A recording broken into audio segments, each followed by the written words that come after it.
Hi అండి.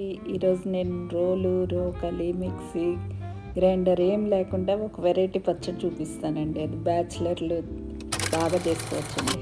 టేస్టీగా కూడా ఉంటుంది. ఫస్ట్ ఒక 10 పచ్చిమిరపకాయలు, కొంచెం పొడవు అయితే 2 ముక్కలుగా చేసుకోండి. చిన్నవి అయితే ఒక ఘాటు పెట్టుకోండి, ఎందుకంటే ఆయిల్లో వేస్తే పేలుతాయి.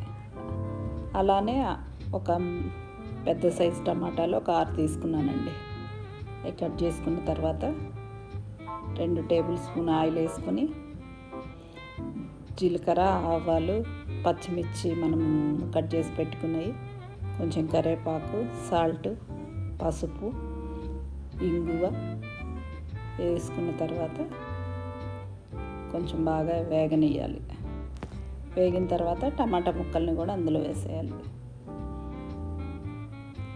వేసి కొంచెం కలుపుకున్న తర్వాత మూత పెట్టుకోండి.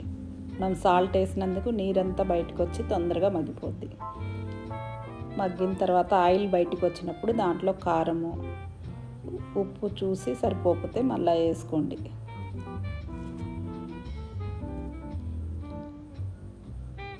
ఈ పికిల్ చాలా బాగుంటుందండి. ఫీవర్ వచ్చినప్పుడు కానీ ఎప్పుడైనా నోరు బాగాలేనప్పుడు తింటే చాలా టేస్ట్గా ఉంటుంది.